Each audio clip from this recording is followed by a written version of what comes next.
O B त्रिज्या निकालने के लिए, ओ बी त्रिज्या निकालने के लिए, यह त्रिज्या है ना। तो ओ बी त्रिज्या निकालने के लिए आपको दो तरीके से त्रिभुज या क्षेत्रफल निकालना पड़ेगा, ठीक है। जैसे आपको बता दें कि पहले क्या करेंगे, ए बी सी का क्या करेंगे, है ना, जो समकोण त्रिभुज है, ये जो समकोण त्रिभुज का कर्ण निकाल लीजिए। क्या निकाल लीजिए? कर्ण, ठीक है। तो माना कि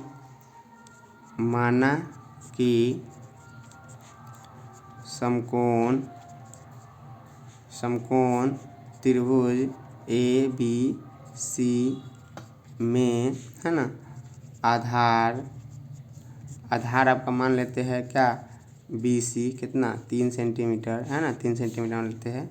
और लंब मान लेते हैं ए बी कितना है, 4 सेंटीमीटर है ना, 4 सेंटीमीटर है।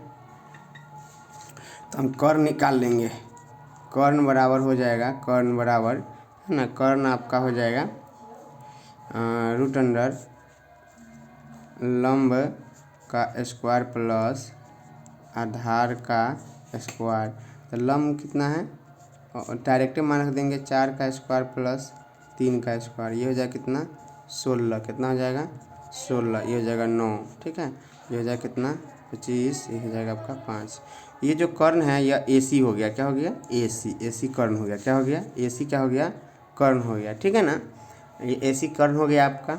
अब हम निकाल लेते ABC का क्षेत्रफल, इसको आधार मान करके और इसको लंब मान करके, है ना। तो त्रिभुज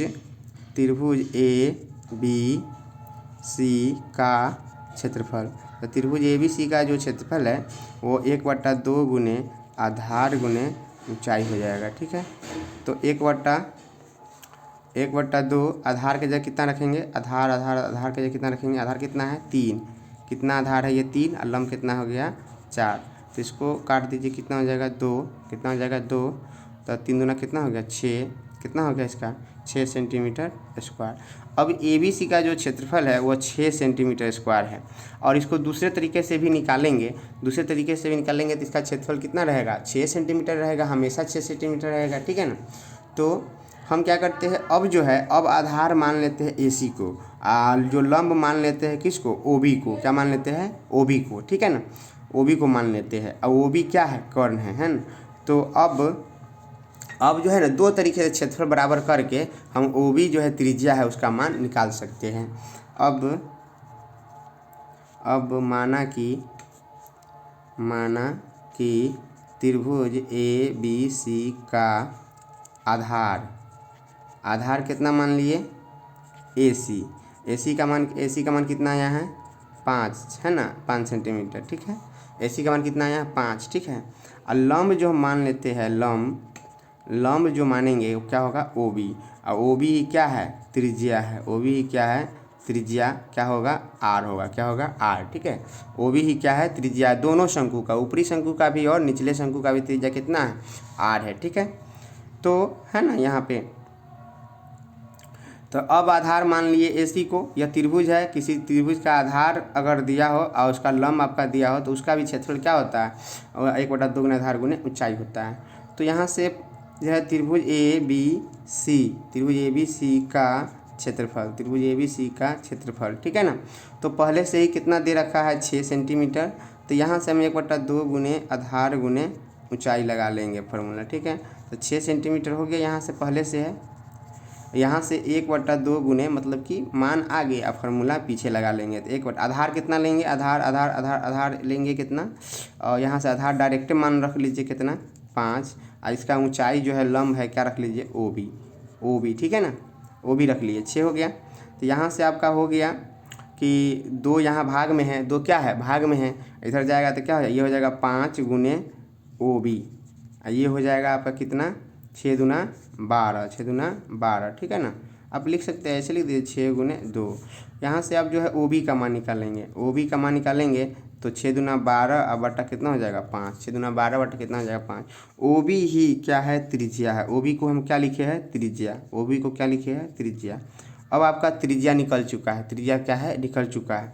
जब आपको त्रिज्या निकल चुका है तो समझिए क्वेश्चन बन गया। तब है ना, इसमें क्या हुआ कि पहले हम इसको आधार, इसको ऊंचाई मान करके क्या निकाले? समकोण द्विभाजक क्षेत्रफल।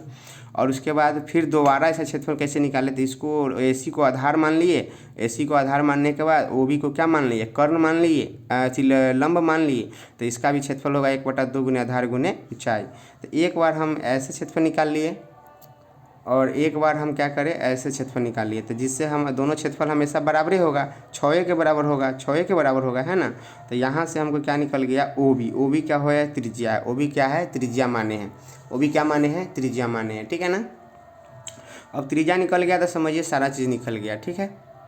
मेन त्रिज्या ही था, मेन त्रिज्या था जो निकालना था। सबसे पहले आप देख लीजिएगा कि ये जो समकोण त्रिभुज बनाए थे उसका कर्ण पहले निकाल लेंगे, है ना। ये कर्ण है, क्या है? कर्ण है। इसको A मानिए, इसको B मानिए, इसको क्या मानिए? C। तो AC कर्ण पहले निकालना होगा, ठीक है। फिर उसके बाद में 1/2 आधार, इसको ऊंचाई इसको मान करके क्षेत्रफल निकाल लेंगे। और फिर दोबारा जब क्षेत्रफल निकालेंगे तो आधार इसको मानेंगे और लंब जो है ऊंचाई जो है OB को मानेंगे। और OB ही क्या है? आपका त्रिज्या है, ठीक है। यहाँ तक समझ गए होंगे कि त्रिज्या निकल चुका है। जब त्रिज्या निकल गया है तो अब आगे देखिए शंकु में। देखिए अगर ये ऊपरी शंकु है तो ये इसका तिर्यक ऊंचाई हो गया। क्या हो गया? तिर्यक ऊंचाई L का मान हो गया, है ना। तो ऊपर का शंकु का L जो है ना L1 मानेंगे और निचलिका का यह जो है ना यह L2 मानेंगे। ये भी तिर्यक ऊंचाई हो गया, ठीक है। तो अब चलिए ऊपरी शंकु का मानते हैं। माना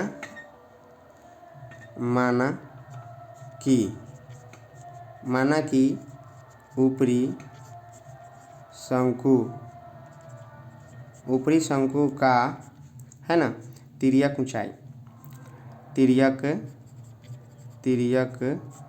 ऊंचाई, है ना। ऊंचाई इसको L1 मान लीजिए। तो L1 कितना हो जाएगा? आपका AB हो जाएगा। और AB कितना हो जाएगा? आपका 4 हो जाएगा। तथा इसी में संगत जोड़ लीजिए इसकी ऊंचाई ऊपरी शंकु का ऊंचाई। तो ऊंचाई आपका O से लेकर के A तक होगा। O से लेकर क्या होगा? A तक होगा। तो इसको मान लीजिए क्या? H1। क्या मान लीजिए? H1, ठीक है। ऊपर का शंकु का ऊंचाई कितना मान लिए? H1। देखिए ऊपर का शंकु का जो है ऊंचाई होगा O से लेकर A तक होगा OA। और इसकी ऊंचाई को हम क्या मान लिए हैं? H1। क्या मान लिए है? H1 मान लीजिए, ठीक है। H1 मान लिए, ठीक है। हाँ, तो H1 मान लिए। अब जो है ऊपरी शंकु का मान लिए। अब क्या करते हैं? निचले शंकु का, है ना। निचले शंकु का तिर्यक ऊंचाई L2 मान लेते हैं। तो L2 जो है आपका हो जाएगा क्या? BC। क्या हो जाएगा? BC। L2 क्या हो जाएगा? BC, ठीक है। ये कितना हो जाएगा? 3 सेंटीमीटर। तथा इसकी ऊंचाई जो मान लेते हैं, ऊंचाई जो है इसका क्या हो जाएगा? OC हो जाएगा। क्या हो जाएगा? OC हो जाएगा। OC कितना होगा? इसको H2 मान लेते हैं। क्या मान लेते हैं? इसको H1 मान लिए और इसको क्या मान लिए? H2 मान लिए, ठीक है। H2 मान लिए। ऊपर का को H1 मान लिए, निचलका को क्या मान लिए? ऊंचाई को H2, ठीक है। देख सकते हैं H2 मान लिए हैं। H1 और H2 मान लिए। O से A तक H1 मान लिए ऊंचाई का और O से C तक H2 मान लिए। ये ऊपर का शंकु का ऊंचाई है और ये क्या है? निचल का शंकु। तो ऊंचाई से कोई फर्क नहीं पड़ता है, ऊपर का को H1 मान लिए और निचलका को क्या मान लिए? H2 मान लिए, ठीक है। H2 मान लिए। निचलका शंकु का क्या मान लिए? H2 मान लिए, ठीक। अब हम क्या करते हैं? देखिए अब कुछ नहीं करना है, अब सिर्फ निकालना है। क्या निकालना है? तब पहले आयतन निकालना है। क्या करना है? आयतन, ठीक है। आयतन निकालना है। क्या निकालना है? आयतन निकालना है, ठीक है। चलिए आयतन निकालते हैं। ठोस का आयतन। क्या निकालना है? ठोस का आयतन। तो देखिए ठोस का जो आयतन होगा, ठोस का आयतन, तो देखिए ऊपरी शंकु का आयतन है ना, आयतन प्लस निचले शंकु का आयतन, ठीक है। निचले शंकु का आयतन, ऊपरी शंकु का आयतन प्लस क्या हो जाएगा? निचले शंकु। तो शंकु का आयतन क्या होता है? सिंपल आप फार्मूला लगा दीजिए। शंकु का आयतन 1/3 pi are square h, 1/3 pi are square H. तो आर दोनों का सेम है, ये दोनों का आर सेम है, तो R pi are square H. तो एच इसका ऊपर का क्या हो जाएगा H1, क्या हो जाएगा H1, ऊपर का क्या हो जाएगा H1। देखिए ऊपर का क्या हो जाएगा H1, अब प्लस फिर 1/3 पाई आर स्क्वायर, इसका हो जाएगा H2, क्या हो जाएगा H2 हो जाएगा, क्या हो जाएगा निकिल का शंकु का क्या हो जाएगा H2। ठीक है, फार्मूला बना लेंगे। उसके बाद क्या है ध्यान दीजिए, तो ये देखिए पाई आर 1/3 पाई आर स्क्वायर दोनों में सेम है, 1/3 पाई आर स्क्वायर क्या कर लेंगे कॉमन कर लेंगे, तो H1 प्लस क्या हो जाएगा H2 हो जाएगा, है ना। H1 प्लस क्या हो जाएगा H2। ज़रा गौर से देखेंगे तो यहाँ से जो है, यहाँ से 1/3 पाई का मान अभी नहीं रखेंगे, आर का मान कितना है, तो आर है 12/5 का स्क्वायर, 12/5 का स्क्वायर, है ना, 12/5 का स्क्वायर है। ज़रा गौर से करेंगे, देखिए H1 और H2 को जोड़ा गया है, H1 और H2 को क्या किया गया है, जोड़ा गया है, यानी प्लस है, योग है। तो H1 और H2 को जोड़ेंगे तो ये टोटल कितना हो जाएगा, टोटल कितना हो जाएगा, देखिए H1 और H2 को जोड़ेंगे, H1 और H2 को जोड़ेंगे, H1 और H2 को जोड़ेंगे तो ये टोटल आपका AC हो जाएगा, क्या हो जाएगा AC हो जाएगा। ठीक है, तो H1 और H2 को जोड़ेंगे, H1 और H2 को जोड़ेंगे तो यहाँ पर देखिए H1 यहाँ तक है और इसके नीचे क्या है H2 है, तो दोनों को जोड़ेंगे तो क्या हो जाएगा, दोनों को जोड़ेंगे जैसे कि H1 और H2 को दोनों को जोड़ देंगे तो क्या हो जाएगा AC हो जाएगा, क्या हो जाएगा AC हो जाएगा। तो देखिए यहाँ पर H1 और H2 का जोड़ है तो टोटल यहाँ पर हम क्या लिख सकते हैं, AC लिख सकते हैं। ठीक है, तो AC लिख सकते हैं, ठीक है। तो AC लिखेंगे तो इसी को थोड़ा सा हम इधर कैलकुलेशन कर देते हैं, ठीक, थोड़ा समझ लीजिएगा। जैसे यहाँ ये इतने निकल रहा है तो 1/3 पाई और ये 12 का स्क्वायर करेंगे तो 144, आप 50 कितना हो जाएगा 25। AC का मान आपको पता है, AC का मान पता है कितना निकला है, AC का मान जो ये कर्ण है ये निकला है 5, क्या निकला है, ये जो कर्ण है AC का मान जो कर्ण है वो निकला है 5, यहाँ पर हम रख देंगे 5। ठीक है, तब 5 से ये कट जाएगा, कितना मतलब है 5 मतलब है। ठीक, अब जो है ये 3 से कट जाएगा, ये 3 से कट जाएगा, 3 चौका 12 और 3 8। ठीक है, तो ये हो जाएगा टोटल कितना हो जाएगा 48 पाई अब बटा कितना हो जाएगा 5। इसी को दशमलव में बदलेंगे ना, इसी को दशमलव में बदलेंगे तो आपका आंसर आ जाएगा, इसी को दशमलव में बदलेंगे तो क्या आ जाएगा आंसर आ जाएगा। ठीक है, आप लोग मिला लीजिएगा। ठीक है, 48 पाई बट्टा आ जाएगा 5 आ जाएगा, इसको तो दशमलव में बदलेंगे तो आपका आंसर हो जाएगा। बस इसमें आर का मान रखना था और दोनों का योग आपका AC है, AC का मान कितना निकला है 5 है, बस मत रखना था। ये आयतन हो जाएगा, ये ठोस का आयतन हो गया, क्या हो गया ठोस का आयतन हो जाएगा। इसको आप जो है ना इतना भी सेंटीमीटर क्यूब हो गया, इतना ही करके भी छोड़ सकते हैं, मन होगा तो दशमलव में चेंज कर सकते हैं, दशमलव में आप लोग करके देख लीजिए आंसर पूछ जाएगा। अब हम निकालते हैं ठोस का, ठोस का निकालते हैं पृष्ठीय क्षेत्रफल, क्या निकालते हैं पृष्ठीय क्षेत्रफल। ठीक है, तो ठोस का जो है पृष्ठीय क्षेत्रफल है, जैसे कि ठोस का तो ऊपरी शंकु का वक्र पृष्ठीय क्षेत्रफल होगा और निचले का क्या होगा वक्र पृष्ठीय क्षेत्रफल होगा। तो लिखेंगे ठोस का, देखिए ठोस का ठोस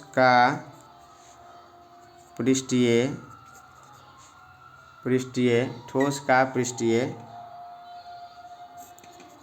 क्षेत्रफल। ठीक है ना, तो देखिए ठोस का जो पृष्ठीय क्षेत्रफल है वो वक्र पृष्ठीय क्षेत्रफल होगा, क्या होगा वक्र पृष्ठीय क्षेत्रफल। तो जो शंकु का वक्र पृष्ठीय क्षेत्रफल होता है पाई आर एल होता है, क्या होता है पाई आर एल।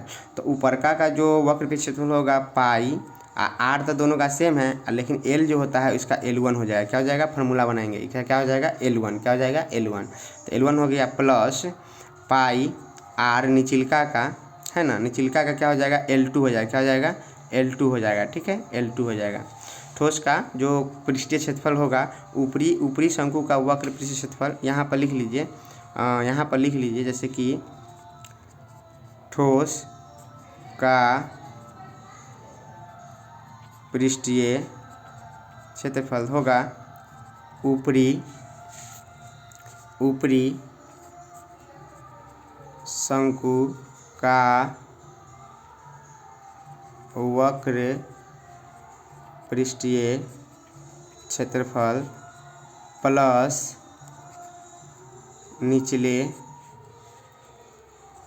शंकु का वक्र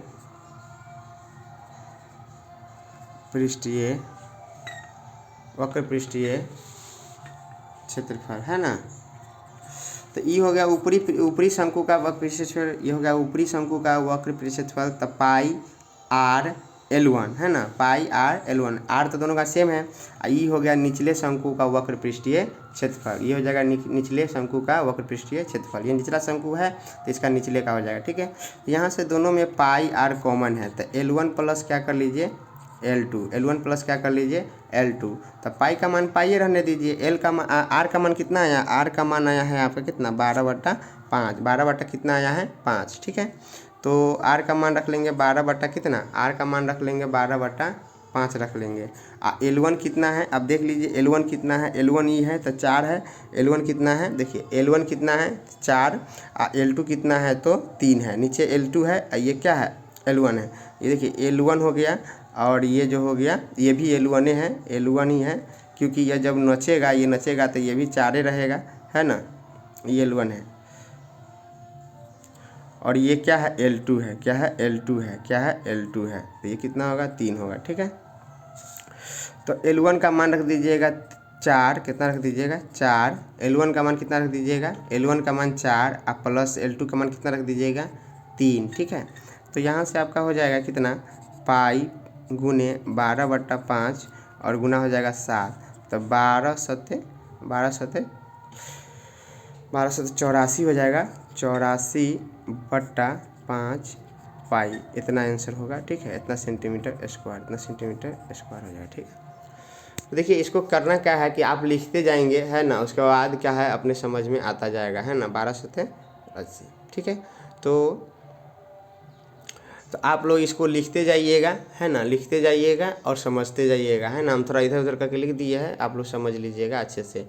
ये हो गया कुल वक्र पृष्ठीय क्षेत्रफल, पाई का मान रख दीजिएगा तो आपका दशमलव में आंसर आ जाएगा, ठीक, दशमलव में आंसर आ जाएगा। और यह है आपका आयतन, यह है आपका आयतन, ठीक है। ओके, थैंक यू, अच्छे से एग्जाम दीजिएगा, बेस्ट ऑफ लक।